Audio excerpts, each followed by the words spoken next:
일단 제도가 어떻게 되어 있는지 구조를 좀 아시면 그래도 내용에 대해서 좀 파악이 가능하실 것 같아서 도입병에 대해서 말씀을 드리면 이게 이제 디지털세라고 하거든요. 이제 디지털세의 특징이 뭐냐면 이제 경제가 디지털화 되다 보니까 조세적으로 이제 두 가지 문제점이 생겼거든요. 이제 첫 번째 문제가 뭐냐면 예전에는 무조건 사업을 하려고 하면 고정시설이 있었어야 돼요. 그러니까 고정시설이라는 게 인적시설 또는 물적시설인데 그게 있어야지만 이제 사업이 가능했기 때문에 디지털화 되기 전에는 국제조세적으로는 그걸 어떻게 해결했냐면 뭔가 사업을 하고 있는 시설이 있다. 그럼 그거를 고정사업장 또는 뭐 현지법인이 될 수도 있죠. 어떤 그 텍스페이어로 일단 만들고 난 뒤에 그 텍스페이어들이 전 세계에 걸쳐가지고 이제 사업을 하게 되면 각각의 그 사업의 거래는 어떻게 하느냐. 암스랭스 룰. 그러니까 정상 가격으로 다 이렇게 거래를 하면 그 각각의 고정사업장에 떨어지는 이익이 있잖아요. 그럼 그 떨어지는 이익에 대해서 그 관할 국가의 세율을 적용해 가지고 세금을 내게 만들었었습니다. 그렇게 했었을 때 아무런 문제가 없었었는데 경제가 디지털화 되다 보니까 이제 두 가지 문제점이 생겼거든요. 두 가지 문제점이 생겼는데 첫 번째는 뭐냐? 애플도 그렇고 뭐 구글도 그렇고 뭐 페이스북도 그렇고 그러겠지만 일단은 고정사업장이 없어도 사업이 가능해졌습니다. 그래서 이제 고정사업장이 없음에도 불구하고 시장을 만들 수 있고 거기서 이익을 발생을 시킬 수가 있거든요. 그래서 고정사업장이 없음에도 불구하고 뭔가 이익을 창출하는 기업이 있는데 그 국가에서, 그러니까 시장이 있는 국가에서 그 기업에 대해서 전통적인 과세 방식으로는 과세를 못 하다 보니까 그거를 과세하려고 만드는 게 필라 1입니다. 필라 1. 오늘 말씀드린 글로벌 재산세는 필라 2입니다. 필라 2는 뭐냐면 경제가 디지털화됨으로써 아까 말씀드렸던 고정사업장이 없음에도 사업을 할 수 있는 게 첫 번째 특징이고 두 번째 특징은 뭐냐면 무형자산이 굉장히 중요해졌거든요. 그러면 이제 전 세계에서 사업을 하는데 중요한 이익들은 전부 다 무형자산을 가지고 있는 엔터티에다가 다 이익이 다 집중화되게 됩니다. 근데 문제는 뭐냐면 그 무형자산을 가지고 있는 엔터티한테 이익이 집중화가 되었는데 공교롭게 아니면 뭐 의도적으로 그 기업이 소재하는 국가에서 법인세를 좀 제대로 과세하지 않는다. 그렇게 되면 글로벌리 그 조세 회피가 일어날 수 있거든요. 그래서 그거를 방지하기 위한 제도가 필라 2입니다. 그래서 오늘 말씀드릴 건 이제 필라 2인데 그럼 그렇게 했었을 때 어떻게 하느냐? 예를 들어 가지고 애플의 아일랜드 엔터티가 있는데 아일랜드 엔터티가 굉장히 무형자산을 가지고 있어 가지고 굉장히 많은 이익을 창출을 했다. 근데 아일랜드가 그거에 대해서 법인세를 이렇게 과세하고 싶은 의도가 없다. 그러면 어떻게 하느냐? 아일랜드한테 기대를 못하니까 모회사가 있는 국가에다가 내라. 그렇게 하는 거거든요. 우리나라 같은 경우도 마찬가지고 이렇게 처음에 제도를 도입할 때는 디지털 회사에 대해서만 하려고 했는지 모르겠지만 결국은 업종에 상관없이 모든 기업에 대해서 다 적용하기로 했습니다. 네. 처음에는 이거 필러 1은 사실 큰 회사만 과세하려고 했거든요. 미국은 반대했어요. 일단은 그래서 저기 유럽에 있는 나라들이 그것도 과세할 수 있게 미국 그 필러 1만 하면 안 된다. 그럼 필러 2까지 해야 된다. 근데 지금은 필러 2도 미국은 더 통화하지 않고 다른 나라만 했어요. 160개 정도 나라들이 이거 필러 2는 하겠다고 지금 다짐하신 거예요.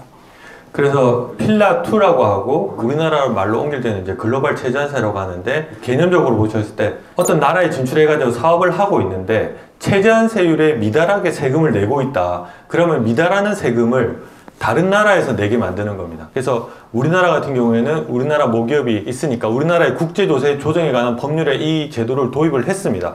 예를 들어 가지고 뭐 삼성이다. 그럼 삼성전자가 미국에 자회사가 있는데 미국에서 만약에 세금을 적게 낸다. 그럼 그 세금을 모회사인 삼성전자가 소지하고 있는 한국에서 내라 하고 있는 게 이제 글로벌 최저세 제도입니다. 일단 제도의 개요에 대해서는 좀 말씀을 드렸고요. 그래서 이걸 어떻게 하느냐? 관할 국가별로 이제 계산을 하게 됩니다. 이거는 이제 제도적인 뭐 운영의 방법인 건데 국가별로 계산을 합니다. 그래서 뭐 삼성그룹이 있다. 삼성전자가 최종 모회사가 되는 연결 집단이 있다. 연결 집단이 있으면 관할 국가별로 계산을 합니다. 실효세율이라는 걸 계산을 하게 되는데 실효세율이라는 거는 글로벌 인컴이라고 해서 어떤 소득이 있는데 소득분의 대상조세가 있습니다. 그 대상조세 크게 봐서는 법인세 비용인 건데 그게 실효세율이 15%에 미치지 못한다. 그러면 15%에 미치지 못한 부분에 대한 추가세액을 다른 나라에게 납부하게 만드는 겁니다. 삼성전자에 대해서 뭐 미국에서 자회사가 있어가지고 15%가 안 됐기 때문에 추가세액이 나왔다.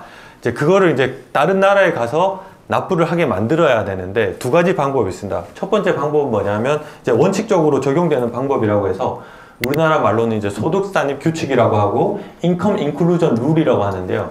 요거는 뭐냐면 이 모회사, 세금을 적게 내는 자회사가 있으면 그 계통상에 이 라인에 있는 모회사가 있잖아요.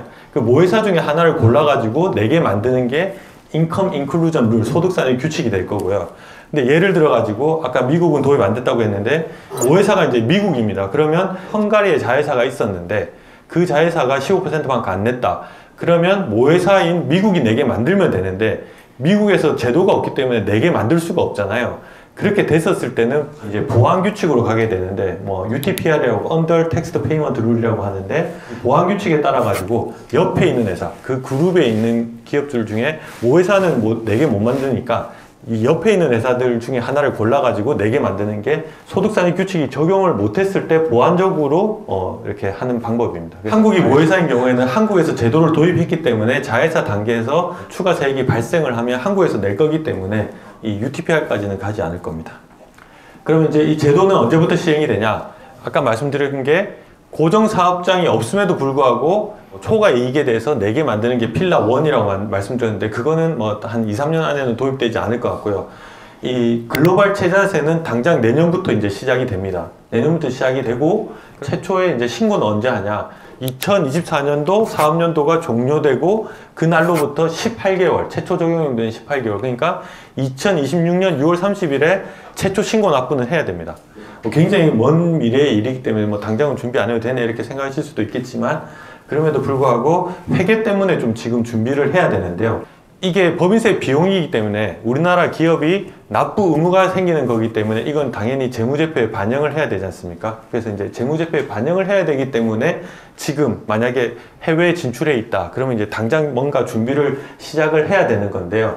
이거와 관련된 기업회계 기준에 대해서 간단하게 말씀드리면 2023년도 지금 감사보고서 말씀드리는 겁니다.